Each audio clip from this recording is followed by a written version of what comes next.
శుక్రవారం ఏం చెప్పాను మీకు? శుభాకాంక్షలు. శుభాకాంక్షలు చెప్పుకోవచ్చా నిజంగా? ఎవరన్నారు? చెప్పుకోకూడదు కదా. మరి నేను చెప్పాను శుభాకాంక్షలు అని చెప్తే మీరు కూడా ఏమన్నారు? సేమ్ టు యూ నాన్న అన్నారా లేదా? అంటే మిమ్మల్ని నేను తప్పుదావ పట్టించానా, లేకపోతే మీరు నన్ను తప్పుదావ పట్టించారా? మీరే పట్టించారా? నేను పట్టించానా? శుభాకాంక్షలు చెప్పుకోకూడదా? చెప్పుకోకూడదు అన్నారు, ఇప్పుడు మళ్ళీ చెప్పుకోవచ్చు. ఇదేందిరా నాయన? ముందేమో చెప్పుకోకూడదంటే చెప్పుకోవచ్చా అనగలేనే చెప్పుకోకూడదు అన్నారు ముందరు. మళ్ళీ ఇప్పుడు ఒక నిమిషం వచ్చేసరికి మళ్ళీ చెప్పుకోవచ్చు అని అంటున్నారు. చెప్పుకోవచ్చా చెప్పుకోకూడదు? రెండిట్లో ఒకటి చెప్పండి ముందు. కొంతసేపు అది కొంతసేపు ఇది కాకుండా చెప్పుకోవచ్చా? మరి అంటే నేను విమర్శిస్తున్నాను కాదు, కానీ 40 రోజుల నుంచి ఉపవాసం ఉండి శ్రమ దినాలు అనుభవించి లెంటి డేస్ అనేది అంటారు కదా, ఉండి రాత్రి పగళ్ళు పాపం ఉపవాసం ఉండి ఎంతో శ్రమ, నిజంగా క్రీస్తు శిలువలో పొందిన శ్రమల్ని ఈ 40 దినాలు పొందినట్లు చాలామంది దిగులుతో విచారంతో ఉండి మరి ఈ రోజుతో అది అయిపోతాయో లేదు, నాకైతే వాడి గురించి పూర్తిగా నాకు సరిగ్గా తెలియదులే, కానీ చాలామంది అలా ఉంటారే. ప్రశ్న ఊరికే జస్ట్ స్టార్ట్ మన మెసేజ్లోకి పోకపోయే ముందు, ఈరోజు ఇది మంచిదే, శుభ శుక్రవారము అంటే గుడ్ ఫ్రైడే. గుడ్ అంటే మంచిదే కదా, మంచి శుక్రవారం. శుక్రవారాల కంటే ఇది మంచి శుక్రవారం అంటున్నాం. ఎందుకు మంచి శుక్రవారము? అది ఎందుకు అంటే శుక్రవారమే అది ఎందుకు మంచిదైంది అనేది, ఆ మంచిది మన జీవితాల్లో మంచిదేనా? నా జీవితంలో మంచిదిగా మారిందా? వీటన్నింటినీ కూడా ఆలోచన చేసుకునే కదా మనం ఈ గుడ్ ఫ్రైడేలు జరుపుకునేది. అవన్నీ ఏమి లేకోకుండా మనం గుడ్ ఫ్రైడే, ఈస్టరు ఈ పండుగలు మనం జరుపుకోవటం, మాంసాలు తెచ్చుకోవటం ఇంట్లో చేసుకోకూడదు కాదు, నేను చెప్పేది తప్పని కాదు, సంతోషించాలి కాదంటలేదు. వాటి అర్థం ఏమిటి? ఆ అర్థం మన జీవితాల్లో నెరవేరిందా లేదా అనేది మనము ఆలోచన చేసుకుని చేయాలి. కాబట్టి శుక్రవారం శుభాకాంక్షలు చెప్పుకోవచ్చా లేదా? చెప్పుకోవచ్చు. ఎందుకో మనం మెసేజ్లో మనం చూద్దాం. మళ్ళీ దానికోసం మళ్ళీ ప్రత్యేకంగా ఉంటే అప్పటికే నేనే కొంత ఆలస్యంగా వచ్చాను, అయితే క్షమించండి. సరే, మన వాక్యంలోనికి పోదాం. యోహాను సువార్త 11వ అధ్యాయము. యోహాను సువార్త 11వ అధ్యాయము 50వ వచనం. 50వ వచనం మనం అందరం కలిసి చదువుదాం. యోహాను సువార్త 11వ అధ్యాయము 50వ వచనం మనం అందరం కలిసి చదువుదాం. మన జనమంతయు నశింపకుండునట్లు ఒక మనుష్యుడు ప్రజల కొరకు చనిపోవుట మీకు ఉపయుక్తమని మీరు ఆలోచించుకొనరు అని వారితో చెప్పాను. 52వ వచనం కూడా మనం చదువుదాం. 52. యేసు ఆ జనము కొరకు మాత్రమే గాక చెదిరిపోయిన దేవుని పిల్లలను ఏకముగా సమకూర్చుటకును చావనయ్యున్నాడని ప్రవచించెను. ఇక్కడ మనం చూసినట్లయితే 50వ వచనం 52వ వచనం ఈ వచనాలను చెప్పింది ఎవరు? క్విజ్జా మీకు? క్విజ్ నేనేం ప్రశ్నలు మీరేమనుకోబాకండి.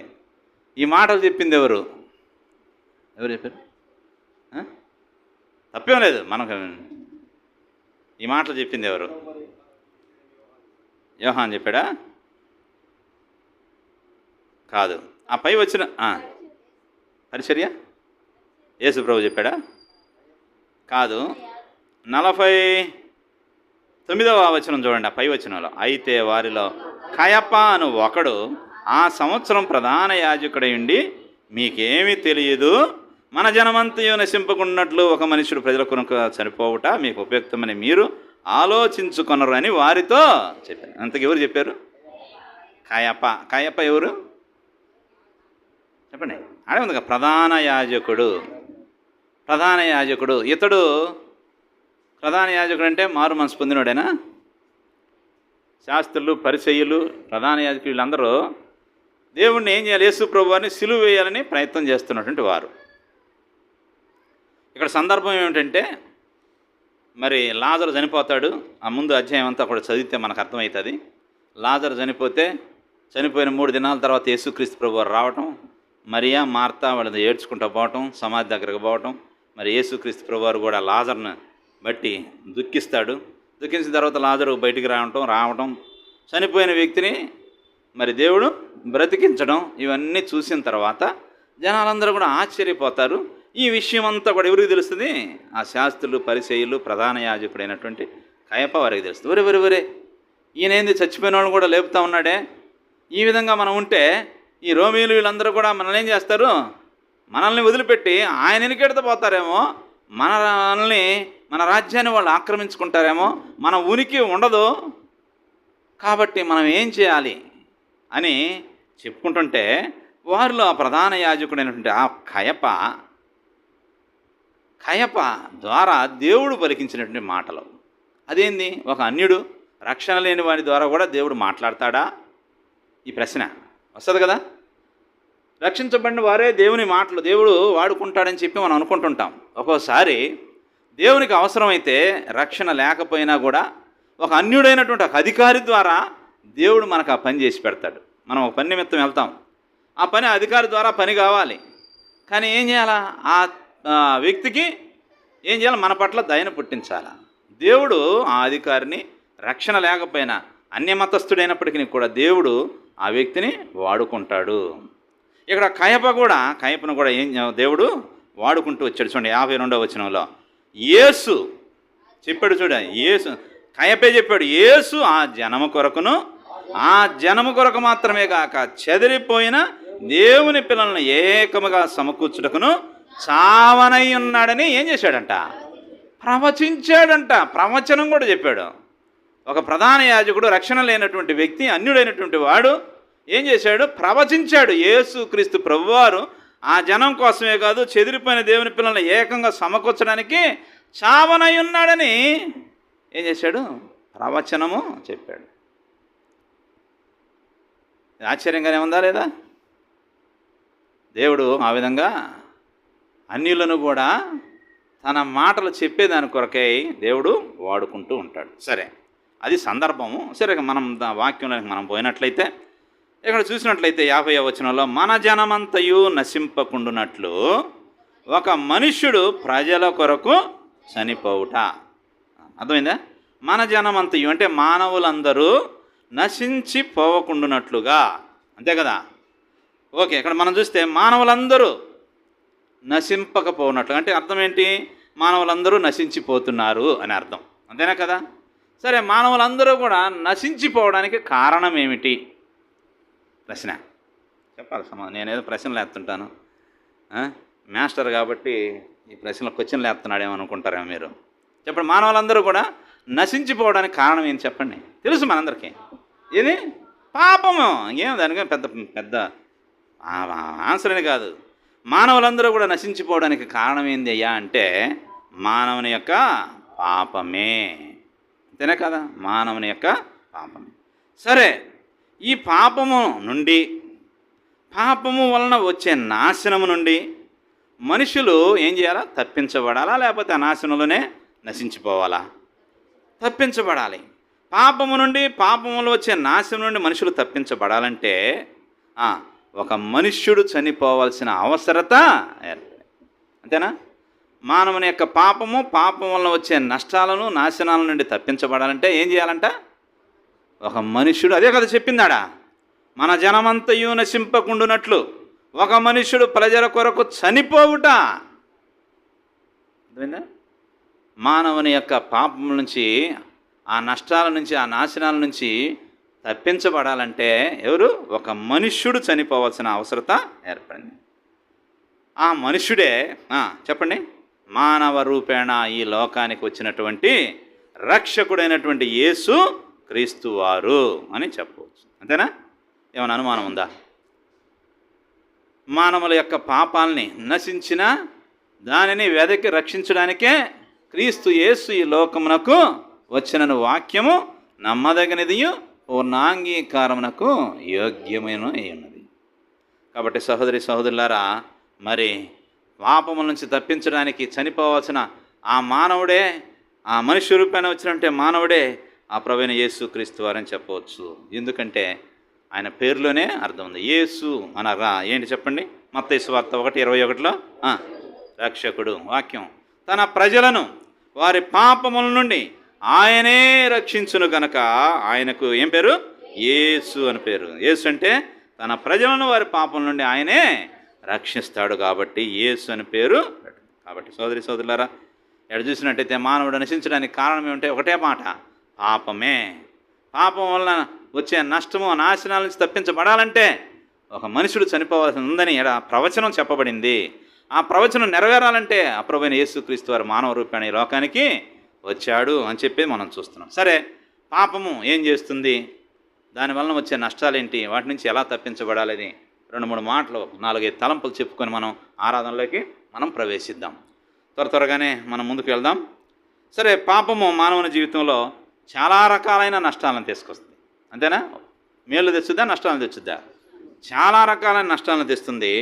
మరి ఆ నష్టాలు వాటి ద్వారా వచ్చే ఫలితాల నుండి విడిపించడానికే ఈ మనిషి కుమారుడు ఈ లోకానికి వచ్చాడు. ఇక్కడ చూస్తే నష్టాలు, పాపం వలన వచ్చే నష్టాలు నేను చెబుతున్నా. మొదటి నష్టము యెషయా గ్రంథం 57వ అధ్యాయం 20-21 త్వరగా ఎవరైనా తీసినవారు. యెషయా గ్రంథము 57వ అధ్యాయం 20-21. భక్తిహీనులు, మీరు తీయకపోతే నేనే చదువుతా. భక్తిహీనులు కదులుచున్న సముద్రము వంటి వారు, అది నిమ్మళింపనేరదు, దాని జలములు బురదను మైలను పైకి వేయను. 21 దుష్టులకు నెమ్మది ఉండదని నా దేవుడు సెలవిచ్చుచున్నాడు. చాలు. చెప్పండి, మొదటి నష్టం ఏంటి? దుష్టులు అంటే పాపులే కదా. పాపులకి ఏముండదని? నెమ్మది ఉండదని నా దేవుడు. మొదటిది ఏంటి చెప్పండి? మొదటి నష్టం ఏంటంటే పాపము మానవుని జీవితంలో తీసుకొచ్చినటువంటి మొట్టమొదటి నష్టము నెమ్మది లేకపోవడము, అంటే కలవరము లేదా నెమ్మది లేకపోవడం అనేది మొట్టమొదటి నష్టము అనేది చూడాలి. ఎందుకు పాపం ఒక వ్యక్తి జీవితంలో ఆ కలవరాన్ని, నెమ్మదిలేనితనాన్ని తీసుకొని వస్తుందంటే కొలస్సీలకు రాసిన పత్రిక 1వ అధ్యాయం 21వ వచనం. ఎందుకు ఆ వ్యక్తి జీవితంలో కలవరము, నెమ్మది లేకపోవడం ఉంది అని అంటే చెప్పండి. కొలస్సీ 1:21. మరియు గతకాలమందు దేవునికి దూరస్తులను మీ దుష్క్రియల వలన మీ మనస్సులో విరోధ భావం గలవారనై ఉండిన మిమ్మును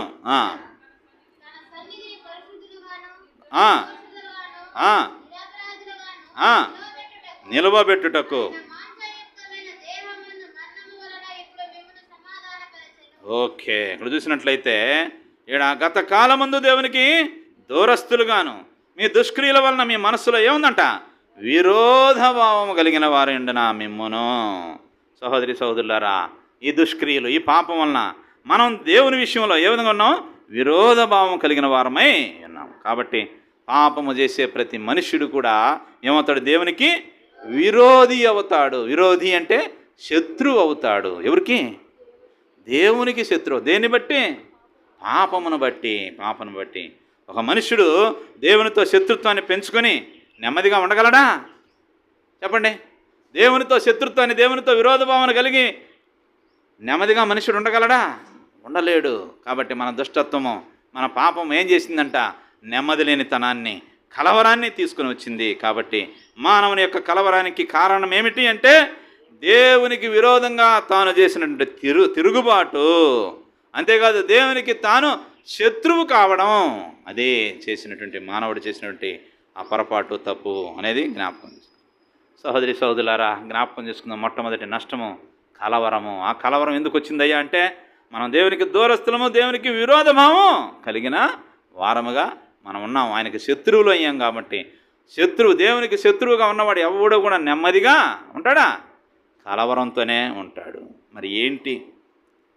అదేవిధంగా కలవరంతోనే ఆ వ్యక్తి ఉండాలనా? లేదు. ఆ కలవరాన్ని లేదా ఆ తిరిగి ఆ నెమ్మది పొందాలంటే, ఆ కలవరం తీసివేయబడాలంటే మరి ఏం చేయాలా? యెషయా గ్రంథం 32వ అధ్యాయం. అంతేగా, ఇప్పుడు ఒక వ్యాధి ఒకటి వచ్చింది, దానికి ముందు ఏదైనా కావాలా లేదా? నెమ్మది లేనితనం, కలవరం, ఇటువంటి పరిస్థితుల నుంచి ఎలాగ విడిపించబడాలా? యెషయా గ్రంథం 32వ అధ్యాయము 17వ వచనం. త్వరగా. నీతి సమాధానము కలుగజేయండి. చాలు. నీతి ఏం చేస్తుందంట? మనకుందా ఇంతకుముందు సమాధానం ఆయనతోటి? లేదు. శత్రువులం. మన దుష్టత్వాన్ని బట్టి, దోషాలను బట్టి ఆయనతోటి విరోధభావం కలిగిన వారంగా మనం ఉన్నాం. కాబట్టి నెమ్మది లేనితనం, కలవరంతో ఉన్న తనం. మరి నెమ్మది పొందాలంటే ఏం చేయాలంట? సమాధానం కలిగి ఉండాలి. ఆ సమాధానాన్ని తెచ్చేది ఏంటయ్యా అంటే నీతి. నీతి నిజంగా నీతి ఎప్పుడు వస్తుందయ్యా అంటే పాపము తొలగిపోయి మనుషుల్లోనికి ఆ నీతి ఎప్పుడైతే వస్తుందో ఆ నీతే మానవునిలో సమాధానాన్ని కలుగజేస్తుంది. నిజంగా మరి చూసినట్లయితే ఒక పాపి అయిన మనుష్యుడు నీతిమంతుడుగా తీర్చబడగలడా? నేను చెప్పేది అర్థమవుతుంది కదా? మీరు వరుసగా అర్థమవుతుంది, ఫాలో అవుతున్నారు కదా? మానవులందరూ నశించడానికి కారణం ఏమిటి? పాపం వలన.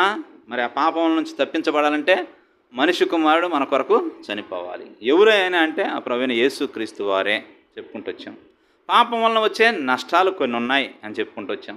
ఆ నష్టాల్లో మొదటి నష్టం నెమ్మది లేనితనం లేదా కలవరము. ఎందుకు వచ్చింది ఆ కలవరం? కొలసి 1:21 చూసాం. విరోధభావం కలిగి ఉన్నాం దేవునితో. విరోధభావం అంటే దేవునితో శత్రుత్వం కలిగి ఉన్నాం. దేవునితో శత్రుత్వం కలిగి ఉంటే మనం నెమ్మదిగా ఉండగలమా? ఏ మాత్రము ఉండలేము. మరి నెమ్మది లేకుండానే దేవుడు మనల్ని అలాగ ఉంచుతాడా? లేదు. నెమ్మది లేకుండానే నెమ్మది కాదు. నెమ్మది ఆ కలవరం తీసివేయబడాలంటే సమాధానం కావాలా? సమాధానం ఎట్ట వస్తుందయ్యా అంటే నీతి ద్వారా. నీతి ఎప్పుడు వస్తుంది? పాపము తొలగించబడినప్పుడు.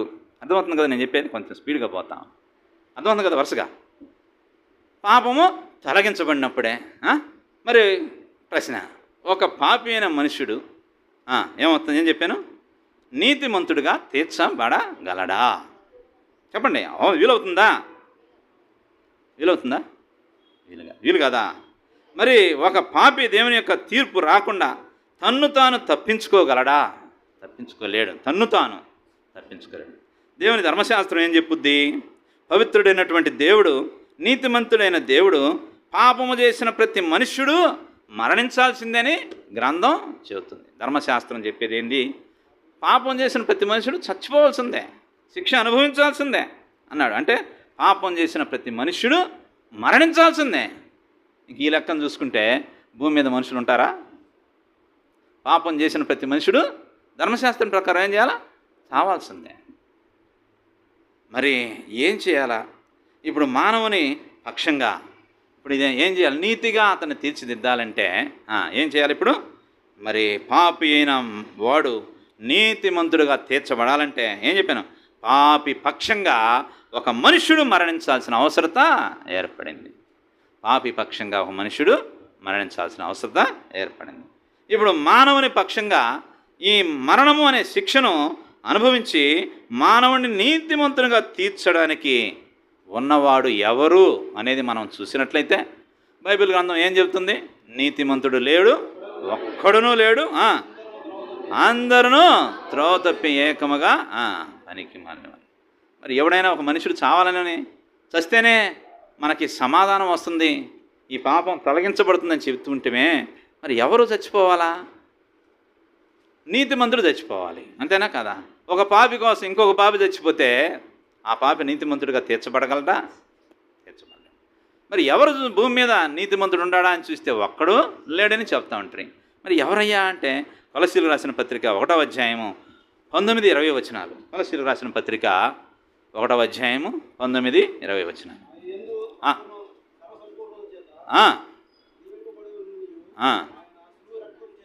ఆయన శిలువ రక్తము చేత సంధి చేసి సమస్తమును చాలు ఇక్కడ చూస్తే శిలువ రక్తము చేత సంధి చేసి. చూసారా సహోదరి సహోదరులారా? తన కుమారుడైన యేసుక్రీస్తును బలిగావించడం ద్వారా ఆయన యొక్క పవిత్ర రక్తము ద్వారా మనలను శుద్ధి చేసి పవిత్రపరిచి దేవుడు మనుష్యులతో సంధి చేసుకోవాలని తానే సంకల్పించాడు. చూసారా? ఒక పాపి అయిన మానవుడు నీతిమంతుడిగా తీర్చబడగలడా అంటే, తీర్చబడాలంటే ఒక వ్యక్తి చచ్చిపోవాలి, ప్రాణం పెట్టాలి. ఎవరా వ్యక్తి? నీతిమంతుడై ఉండాలి. భూమి మీద చూస్తే ఎవడు నీతిమంతుడు లేకపోయినే ఎవరు నీతిమంతుడంటే ఆ పవిత్రుడైన ప్రభువైన యేసుక్రీస్తు వారు. ఆయన యొక్క శిలువ రక్తము ద్వారా మనతోటి సంధి చేసుకోవాలని, అంటే సమాధానపరచబడాలని తానే సంకల్పించాడు. రెండవ కొరింథీ 5వ అధ్యాయం 18వ వచనం. కొరింథీయులకు రాసిన 2వ పత్రిక 5వ అధ్యాయము 18వ వచనం. సమస్తము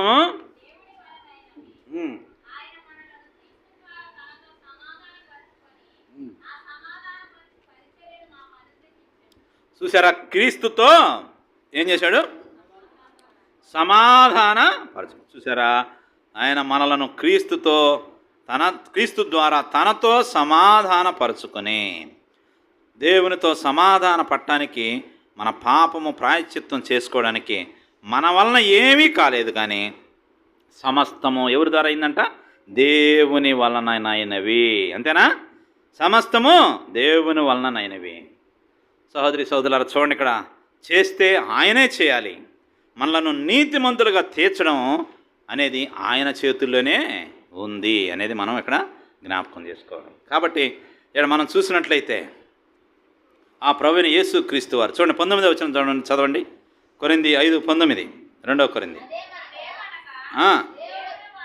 దేవుడు వారి అపరాధములను వారి మీద మోపక క్రీస్తునందు లోకమును తనతో సమాధానపరుచుకొనుచు ఆ సమాధాన వాక్యమును మాకు అప్పగించెను. చూసారా, దేవుడు ఏం చేశాడంటే వారి అపరాధాలను వారి మీద మోపకుండా క్రీస్తునందు లోకమును తనతోటి సమాధానపరచుకొనొచ్చు సమాధాన వాక్యాన్ని దేవుడు అప్పగిస్తూ. చూసారా, నిజంగా మనల్ని నీతిమంతులుగా తీర్చడానికి, మన అపరాధాలని మన మీద మోపకుండా ఆయన కుమారుడైన యేసు క్రీస్తు మీద మన అపరాధాలను మోపి మనలను నీతిమంతులుగా తీర్చాడు.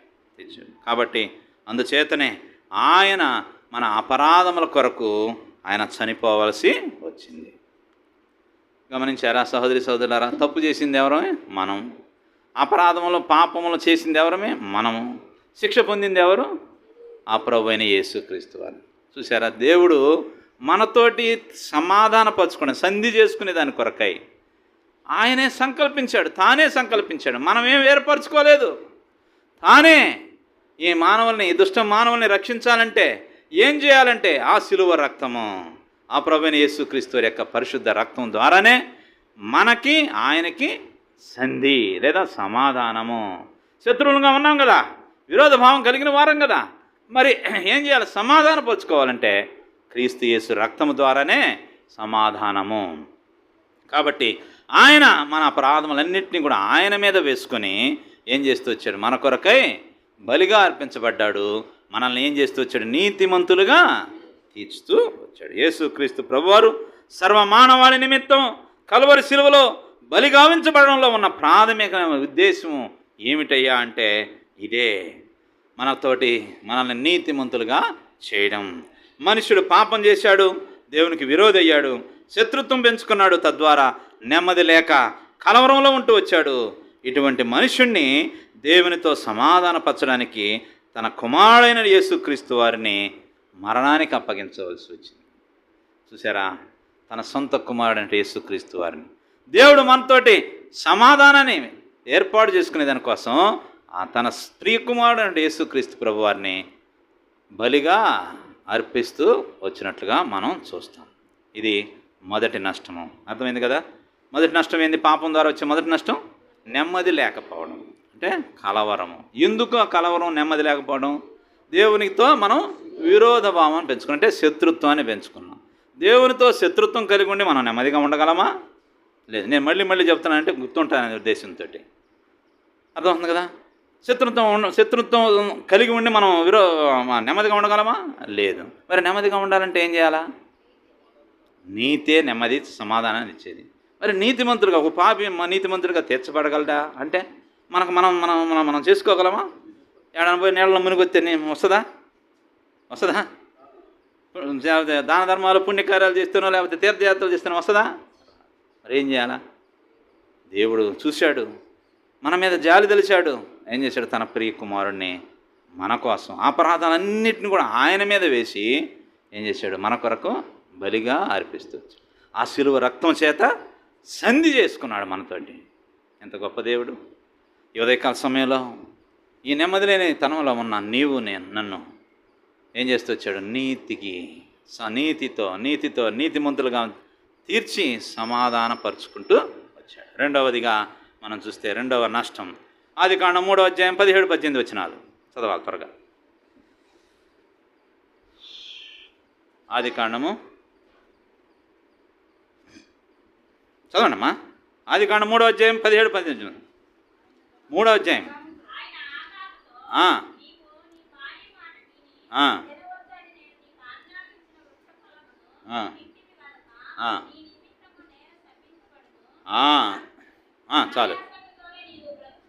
చాలు నీ నిమిత్తము నేల శపింపబడి ఉన్నది. అంతే కదా, తినొద్దని చెప్పిన దాన్ని తిన్నాడు అంటే ఆజ్ఞ అతిక్రమించాడు, అంటే పాపం చేశాడు. పాపం చేయడం ద్వారా రెండవ నష్టం చెప్పండి, శాపం వచ్చింది. నీ నిమిత్తము నేల శపించబడిన నేలలో ఏం మొలిసినాయి అంట? ముళ్ళ తుప్పలు, గచ్చ పొదలు వస్తాయి. శాపానికి వ్యతిరేక పదం ఏంది? ఆశీర్వాదం. అంతేనా కదా? శాపానికి వ్యతిరేక పదం ఆశీర్వాదం. దేవుడు ఏం చెప్పాడు? 1వ అధ్యాయం 28వ వచనంలో, ఆదికాండం 1వ అధ్యాయము 28వ వచనంలో ఏం చెప్పాడు? మీరు ఫలించి అభివృద్ధి. ఏం చెప్పాడు? మీరు ఫలించమని చెప్పాడు. ఫలించడం అంటే ఆశీర్వాదం. ఫలించి అభివృద్ధి అంటే దేవుడు ఆశీర్వాదం ఇస్తే మానవుడు ఏం చేశాడు? పాపం చేసి శాపాన్ని చూసారా? ఒకటి చేయమంటే ఇంకొకటి చేశాడు. చెయ్యమంది మనం చెయ్యం కదా. చెయ్యమంది చేస్తే మంచివాళ్ళం ఎందుకు అవుతాం మనం కదా? కాబట్టి చేయమన్న దాన్ని మరి చేయకుండా ఏం చేస్తూ వచ్చాడు? ఆశీర్వాదం, ఫలించుట. అది అయితే దాన్ని ఏం చేస్తూ వచ్చాడు? శాపాన్ని తెచ్చుకుంటూ వచ్చాడు. దేవుడు మానవుడు కలుగు చేసిన ఉద్దేశమే ఏమిటి అంటే ఫలించాలి అనేది ఉద్దేశం. ఏంటి ఉద్దేశం? అతడు ఫలించాలి అని అర్థం. అందుకే కదా యోహాను సువార్త 15వ అధ్యాయం 1వ వచనంలో ఏమన్నాడు? నేను నిజమైన ద్రాక్షావల్లిని, తీగెలు మీరు. ఎవడు నా యందు నిలిచి ఉండినో, నేను ఎవని యందు నిలిచి ఉండినో వాడు బహుగా ఫలించును. అంతేనా కదా? ఫలము అంటే దేనిని సూచిస్తుంది, ఎవరిని సూచిస్తుంది అనేది మనం చూస్తే ఇక్కడ ఒక ఫలం, ఒక పండు మనం తిన్నప్పుడు ఏం చెప్తాం? అది బాగుంది. ఎవరందే బాగుంది అంటాం. ఒకవేళ బాగాలేకపోతే అంతేనా కదా? అది తిన్న తర్వాత దాని యొక్క గుణలక్షణాలు, ఆ చెట్టు గుణలక్షణాలు, లేదా ఆ పండు, అబ్బా ఈ చెట్టు ఏం మంచిది కాదురా, ఈ పండు ఏం మంచిది కాదు, ఇదేం బాగాలేదే అని చెప్తామా లేదా? ఆ చెట్టు యొక్క ఒక ఫలం మనం తిన్నప్పుడు ఆ చెట్టు యొక్క గుణశీలాన్ని తెలియజేస్తుంది. ఆ ఫలం తిన్నప్పుడు ఇది మంచి చెట్ట, చెడ్డ చెట్ట అని మనం అంటుంటాం. కాబట్టి సహోదరి సహోదరులారా, మరి దేవుని ప్రేమను బయలుపరచడానికే దేవుడు మనల్ని ఉంచాడు. అర్థమవుతుందా? దేవుడు తన ప్రేమను బయలుపరచాలంటే ఆయన ఆత్మ కాబట్టి ఎవరి ద్వారా బయలుపరుస్తాడు? మన ద్వారానే బయలుపరుస్తాడు. దేవుని ప్రేమ కనపడాలంటే మనలోనే కనపడాలి. ఆయన ఆశీర్వాదం కనపడాలంటే మనలోనే, మన ద్వారానే కనపడాలి. దేవుడు మన ద్వారానే వాటిని చూపిస్తాడు. అలా కాకుండా దేవుడు తనకంతట తానుగా చూపించలేడు ప్రేమను. అంతేనా కదా? ఎవరి ద్వారా చూపించాలా? మనుషుల ద్వారానే చూపించాలి. కాబట్టి సహోదరి సహోదరులారా, దేవుడు మనల్ని తన ప్రేమను బయలుపరచడానికే ఉంచాడు. అది ఆశీర్వాదకరమైన స్థితి. కానీ ఈ శాపం ఏం తీసుకొచ్చింది? ముళ్ళ తుప్పలు, గచ్చ పొదలు. ఫలాన్ని వేయకపోతే ఫలం ఎలా ఉంటుంది? కొంచెం చీరిస్తావా? కొంచెం ఏమనుకోకుండా కొంచెం ఇబ్బందిగా ఉంది, కూర్చొని చెప్తాను, మీరు పర్మిషన్ ఇస్తే. నిజంగా ఏందో కొంచెం కంఫర్ట్గా లేదు, బాగా వేడిగా ఉంది కదా, నోరు ఎండిపోతాం, చెమటలు గారిపోతూ ఉన్నాయి. సరే, దయచేసి క్షమించండి, ఏమనుకోవద్దు. కొంచెం ఆరోగ్యం కూడా కొంచెం ఇబ్బందిగా ఉంది, అయినప్పటికీ సరే. ఈ శాపం ఏం తీసుకొచ్చింది అంటే ముళ్ళ తుప్పలు, గచ్చపొదలు. మనం ఎక్కడైతే దేవుని ప్రేమను మనం పంచాల్సి వచ్చిందో అక్కడ మనం ఏం చేస్తూ వచ్చాం? హాని చేస్తూ వచ్చాం. హాని చేస్తూ వచ్చాం. చెయ్యొద్దన్నదాన్ని మనం చేస్తూ వచ్చాం. తద్వారానే శాపము మన జీవితాల్లో వచ్చింది. అందుకే అపోస్తుడైన పౌలంతటోడు ఏమన్నాడు, నేను పూర్వము హానికరుడను, హింసకుడను, దోషకుడను, అంతేకాదు అవిశ్వాసిని, పాపులలో ప్రధాన పాపినని కూడా తాను చెప్తూ వచ్చాడు. ఎందుకు నేను ఈ విధంగా హానికరుణ్ణయ్యాను అని చెప్పేవాడు ఎందుకు చెప్తూ వచ్చాడంటే, నేను పాపము చేస్తూ వచ్చాను, దేవుని బిడ్డలను హింసిస్తూ వచ్చాను, వాళ్ళకి హాని చేస్తూ వచ్చాను. అర్థమవుతుంది కదా? నేను ప్రేమను పంచాల్సి ఉంటే నేనేం చేస్తూ వచ్చాను అక్కడ, వాళ్ళకి హాని చేస్తూ వచ్చినటువంటి వాడిగా నేను ఉంటూ వచ్చాననేది నేను ఇక్కడ జ్ఞాపకము చేస్తున్నాను. కాబట్టి సహోదరి సహోదరులారా, ఈడ మనల్ని ప్రభువు ఆశీర్వదింప కోరుతూ ఉన్నాడు. మరి ఆశీర్వదించబడాలంటే ఏం చేయాలా? శాపగ్రస్తులమైన మనల్ని దేవుడు ఆశీర్వదించాలి. గలతీయులకు రాసిన పత్రిక 3వ అధ్యాయము 13, 14 వచనాలు. శాపగ్రస్తులమైన మనము తిరిగి ఆశీర్వదించబడాలంటే ఏం చేయాలా? 3వ అధ్యాయం 13వ వచనం, 13, 14 చదవండమ్మా.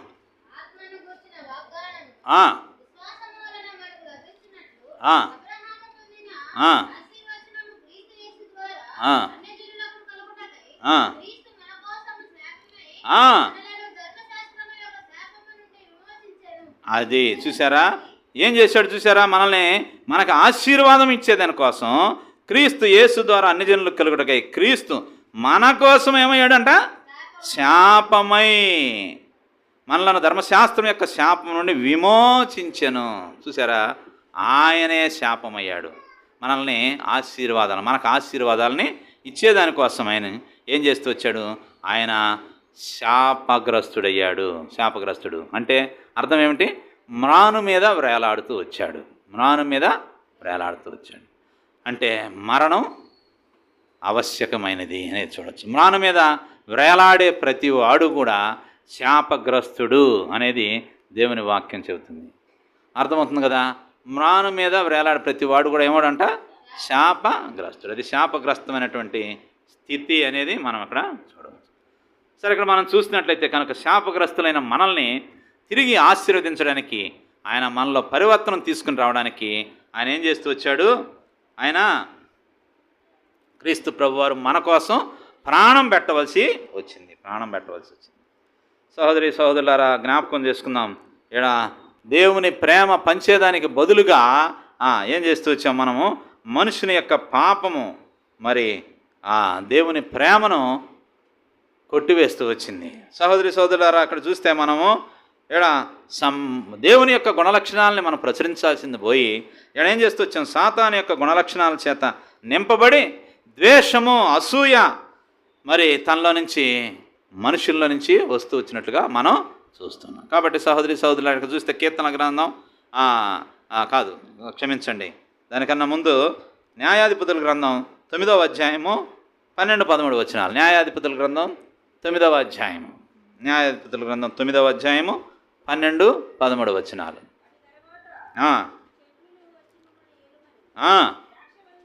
ద్రాక్షవల్లిని అడుగగా, ద్రాక్షవల్లి అమ్మా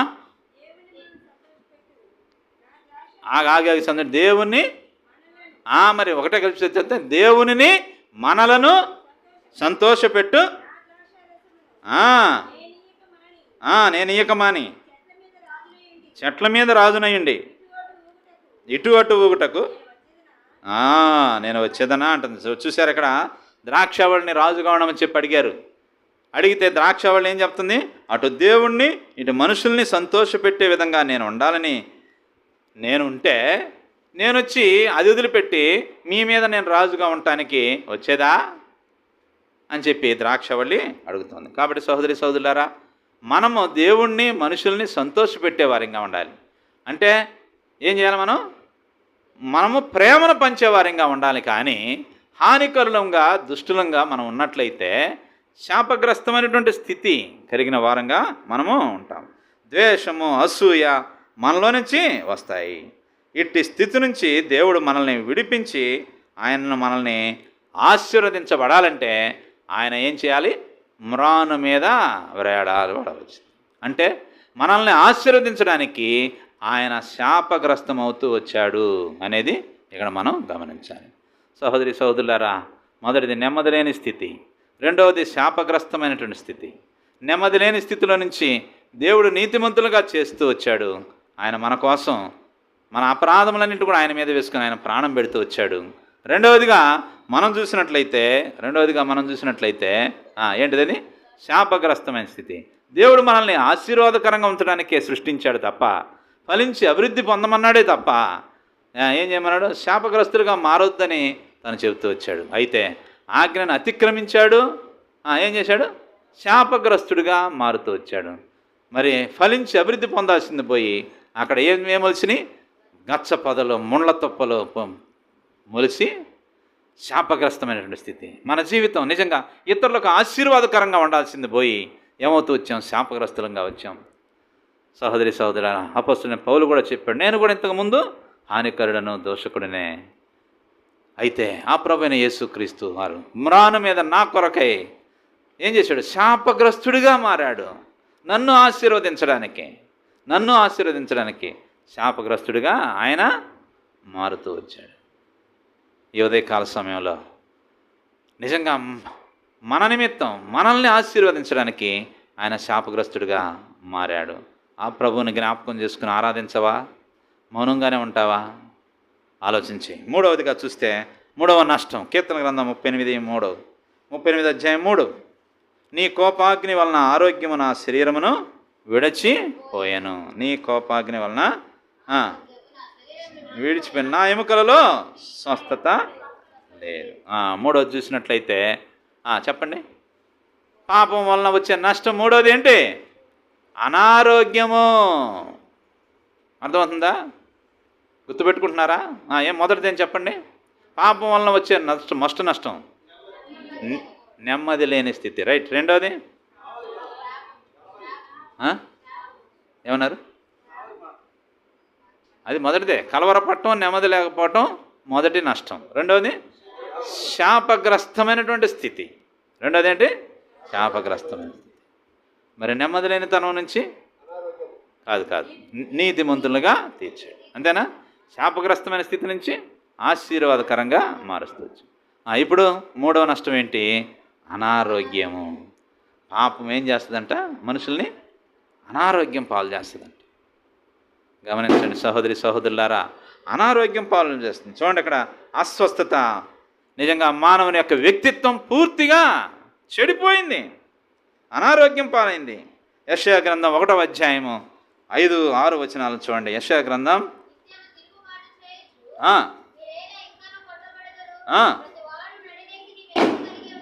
ప్రతి వాడు నడినెత్తిని వ్యాధి కలిగి ఉన్నాడు, అరకాలు మొదలుకొని తల వరకు స్వస్థత కొంచెమైనను లేదు. ఎక్కడ చూచినను గాయములు, దెబ్బలు, పచ్చిపుండ్లు, అవి పిండబడలేదు, కట్టబడలేదు, తైలముతో మెత్తన చేయబడి. చూసారా మనిషిని యొక్క స్థితి ఎట్టుందంట?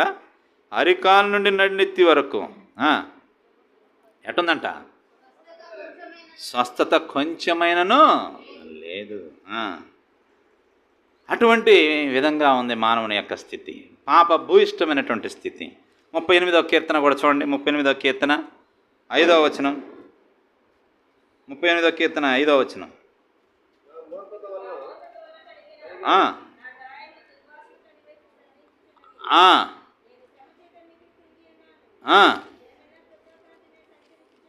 అవును.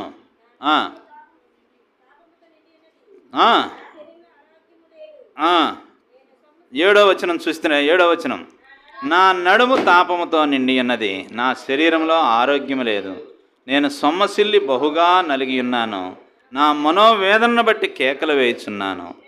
ప్రభువా, నా అభిలాష అంతయు నీకే కనబడుచున్నది, నా నిట్టూర్పులు నాకు దాచబడి ఉండలేదు. 10వ వచనం, నా గుండె కొట్టుకొనుచున్నది, నా బలము నన్ను విడిచిపోయాను, నా కనుదృష్టియు తప్పిపోయాను. ఇవన్నీ కూడా చూసినట్లయితే ఈ రోగాలన్నీ కనపడతా ఉంటాయి. చూడండి, మనోవేదనను బట్టి కేకలు వేయుచున్నాను అంటే ఏమైంది? మానసిక రోగం, మెంటల్గా డిస్టర్బ్ అవటం, డిప్రెషన్లోకి పోవటం, కృంగిపోవటం. తర్వాత చూస్తే మరి నా గుండె కొట్టుకొడుచున్నది, చూడండి హార్ట్ అటాక్లు. తర్వాత నా కనుదృష్టి తప్పిపోయింది. చూపు పోవటం, ఇక సొమ్మసిల్లి బహుగా నలిగిపోయిన నా శరీరంలో ఆరోగ్యమే లేదు అని చూసినట్లయితే, ఇక్కడ మనం చూసినట్లయితే హార్ట్ ప్రాబ్లం కనపడుతుంది, సైట్ ప్రాబ్లం కనపడుతుంది, ఇంకా డిప్రెషన్ కనపడుతుంది, మానసికమైన రోగం ఉన్నాయా లేదా? ఇన్ని రకరకాల రోగాలు కనపడుతున్నాయా లేదా? ఇవన్నీ ఎలా వచ్చినాయి? పాపము ద్వారా వచ్చే నష్టాలు. అంటే మనుషునికి ఏం కనపడదు? నడినెత్తి నుంచి అరికాలు మొదలుకొని నడినెత్తి వరకు రోగములతోనే నింపబడింది. టాప్ టు బాటం మనిషి చెడిపోయినట్టుగా కనపడుతుంది. మరి ఇప్పుడు చూసినట్లయితే యేసుక్రీస్తు ప్రభువారు ఎందుకు చనిపోవాలి అనేది చూస్తే 53వ అధ్యాయం యెషయా గ్రంథం 53వ అధ్యాయం 3, 4, 5 వచనాల్లో చదవండి. యెషయా గ్రంథం 53 అధ్యాయం.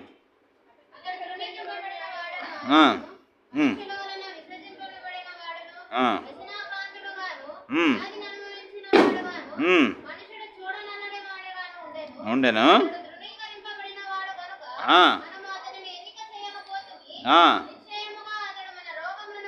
భరించెను, మన వ్యసనములను వహించెను, అయినను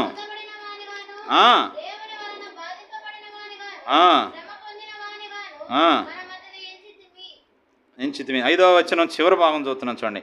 అతడు పొందిన దెబ్బల చేత మనకు ఏం కలుగుతుందంట? రోగగ్రస్తులమైన మన కొరకు ఆయన పొందిన దెబ్బల చేత ఏం కనబడుతుందంట? స్వస్థత కలుగుతూ ఉంది. కాబట్టి సహోదరి సహోదరులారా, అస్వస్థత పొందినటువంటి మానవుడిని తిరిగి స్వస్థత పొందాలంటే ఒకటే మార్గం. ఏంటయ్యా అంటే ఆయన పొందిన దెబ్బల చేత మనకు స్వస్థత కలుగుతుంది. ఈనాడు మానవుని యొక్క ఈ చెడిపోయిన రోగగ్రస్తమైన వ్యక్తిత్వాన్ని బాగు చేయడానికి ప్రభు ఈ రీతిగా చేస్తూ వచ్చాడు. ఏ రీతిగా? శిలువలో మరి అవమానం పొందుతూ వచ్చాడు, దెబ్బలు పొందుతూ వచ్చాడు, తృణీకరింపబడిన వాడిగా, వ్యసనాక్రాంతుడిగా, వ్యాధిగ్రస్తుడిగా చేయబడుతూ వచ్చాడు. దేని కొరకు? నిన్ను నన్ను స్వస్థపరిచేదాని కొరకే. అర్థమైందా? పాపం ద్వారా వచ్చినటువంటి 3వ నష్టమైనటువంటి అనారోగ్యాన్ని నుంచి మనల్ని స్వస్థపరచడానికి కొరకై ఆ ప్రభువైన యేసుక్రీస్తు వారు ఏం చేస్తూ వచ్చాడు? శిలువలో ఆయన దెబ్బలు పొందుతూ వచ్చాడు, అవమానం పొందుతూ వచ్చాడు. ఆ దెబ్బల ద్వారానే మనకి స్వస్థత వచ్చింది. తద్వారా ఏమవుతూ వచ్చాం మనం? 2 కొరింథీ 5:17లో ఎవడైనాను క్రీస్తు నందున్న ఎడల వాడు నూతన సృష్టి. కాబట్టి నిన్ను నూతనమైన వ్యక్తిగా చేస్తాడు. 4వదిగా చూస్తే 4వ నష్టం, త్వరగా 4వ నష్టం పాపము. యోహాను సువార్త 8వ అధ్యాయం 34వ వచనం, పాపము చేయి ప్రతి వాడును పాపమునకు దాసుడు. పాపము చేయి ప్రతివాడు దాసుడు. ఇప్పుడు ఇది దాసత్వము. 4వ నష్టం ఏమిటంటే దాసత్వం. ఎప్పటి నుంచి ఉన్నాం దాసత్వంలో? పాపం అనే దాసత్వంలో పుట్టినప్పటి నుంచి. అంతేనా? 51వ కీర్తన 5వ అధ్యాయంలో ఏమంటాడు? 5వ వచనంలో, నేను పాపములోనే పుట్టినవాడను, పాపములోనే నా తల్లి నన్ను గర్భం ధరించింది. కాబట్టి పాపం మన జీవితంలో కొనసాగుతూ వచ్చింది. కాబట్టి సహోదరి, ఇది మన పరిస్థితి. జన్మతోనే పాపలం. శరీరం యొక్క కోరికలను నెరవేర్చుకొనొచ్చు. ఎఫ్సీలు రాసిన పత్రిక 2వ అధ్యాయము 1 నుంచి 3 వచనాలు మనం చూస్తే చదవండి. ఎఫ్ఎస్సి 2, అపరాధముల చేతన పాపముల చేతన మీరు చచ్చిన వారైండగా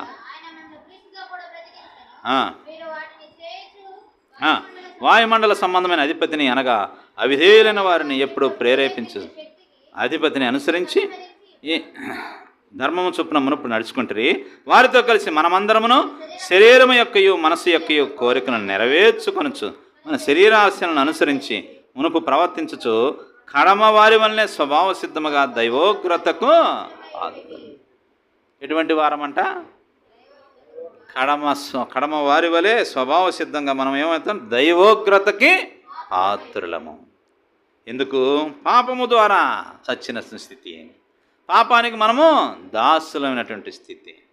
కాబట్టి సహోదరి సహోదరులారా, ఈ 4వ నష్టము ఈ పాపపు నష్టం అంటే ఈ దాసత్వము. ఈ దాసత్వంలో నుంచి మనల్ని విడిపించాలంటే ఏం చేయాలా? ఎవరు? ఆత్మీయంగా మన జీవితాలు చచ్చిన స్థితిలో వెళ్ళిపోయినప్పుడు మరి ఆ ప్రభువైన యేసు క్రీస్తు వారే ఆ నిస్సహాయమైనటువంటి స్థితిలో ఉన్న మనల్ని ఆయన విడిపిస్తూ వచ్చాడు. తిమోతికి రాసిన 2వ పత్రిక 1వ అధ్యాయము 9, 10 వచనాలు.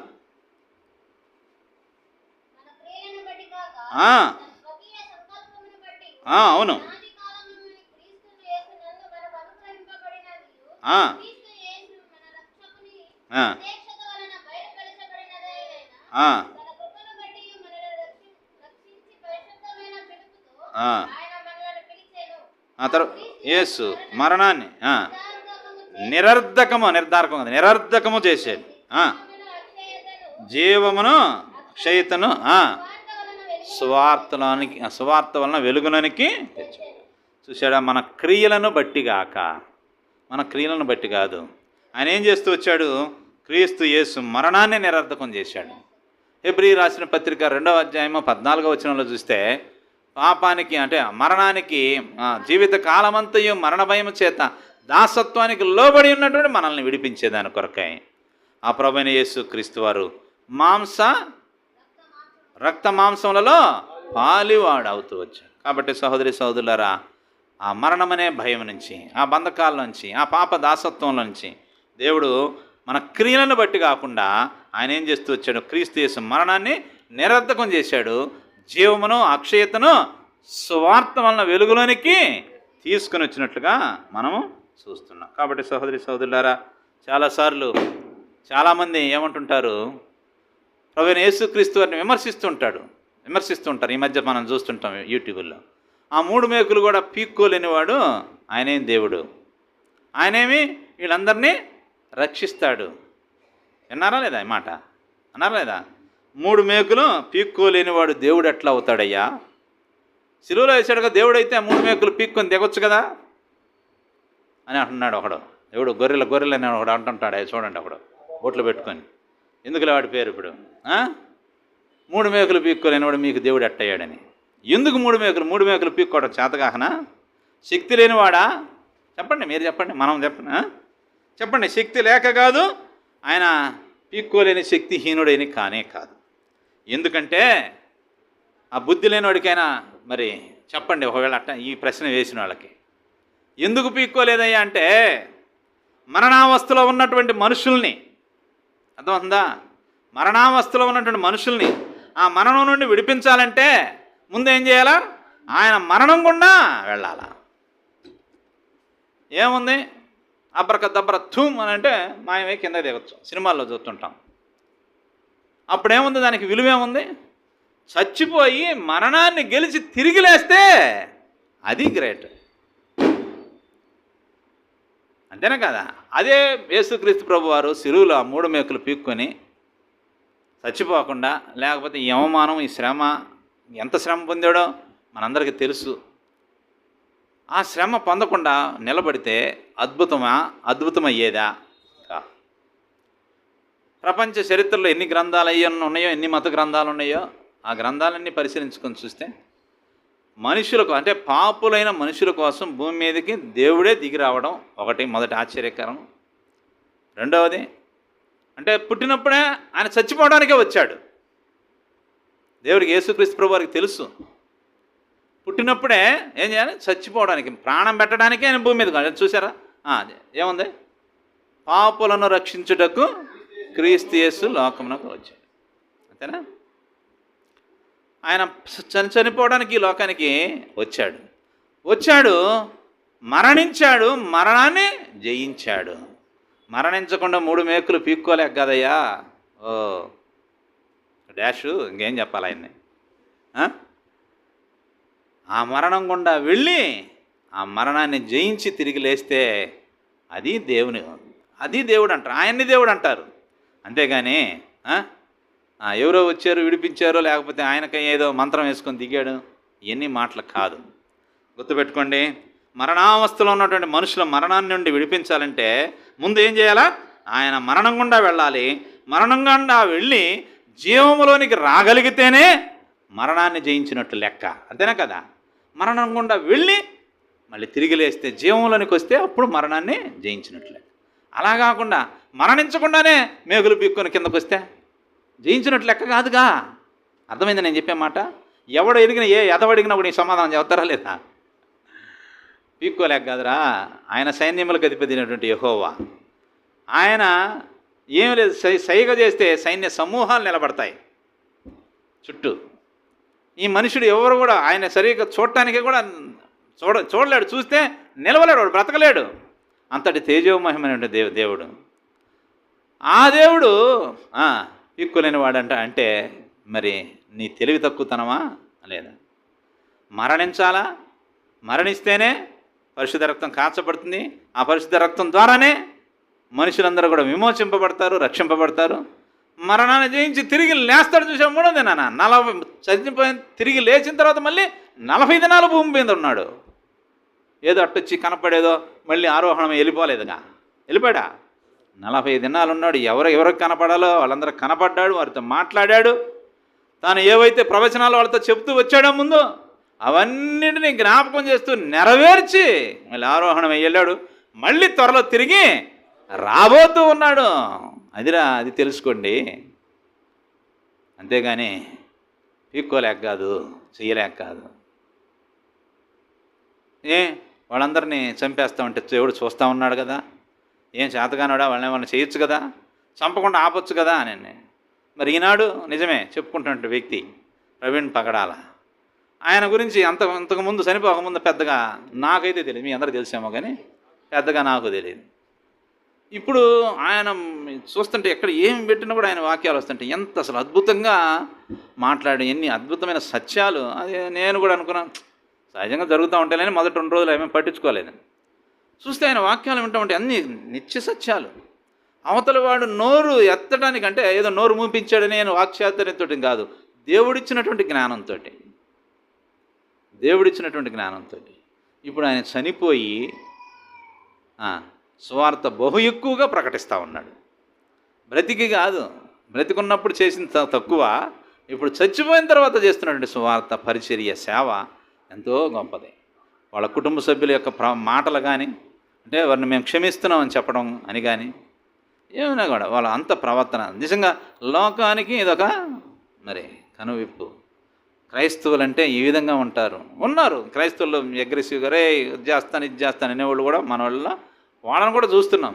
అయితే మనకు అవన్నీ కాదు క్రైటీరియా. దేవుడు ఏం చెప్పాడు? ఒక చెంప కొడితే 2 చెంప చూపించమని చెప్పాడు. నిజమే, అది సాధ్యమవుతుందా? అలాగనే మనం చేతులు ముడుచుకొని ఉంటామా? మనమేం స్పందించొద్దా? తిరగబడకపోతే వాళ్ళు తొక్కుతూనే ఉంటారు కదా.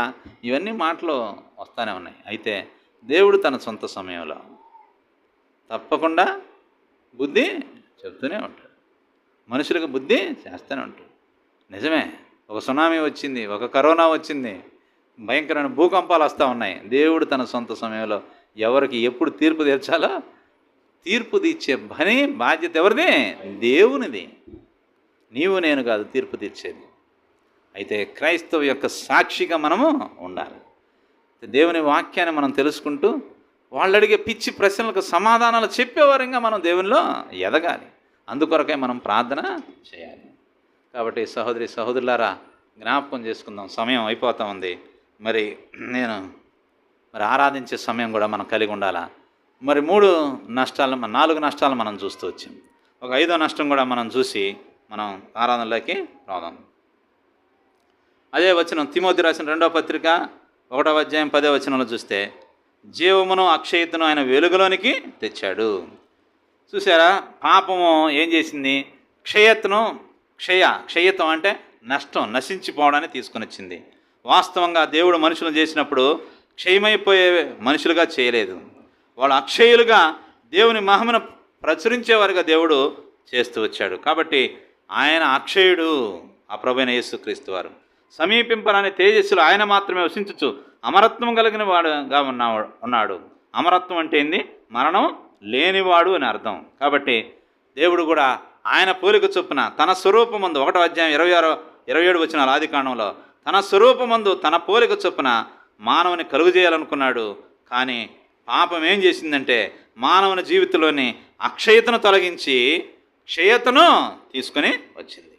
ఇప్పుడు దేవుని యొక్క సంకల్పం ఏమిటంటే క్షయమైపోయే మానవుని అక్షయతలోనికి నడిపించాలంటే ఆయన చనిపోవడం ఆవశ్యకమైంది. ఎందుకంటే పాపానికి ప్రాయశ్చిత్తం చేయడం ఎంతో అవసరమైంది. అందుకే తిమోతికి రాస్తూ పౌలు ఏమన్నాడంటే, ఆ మరణమును నిరర్ధకమును చేసి జీవమును అక్షయతను సువార్త వలన వెలుగులోనికి తెచ్చెను. సువార్త అంటే ఏంటి?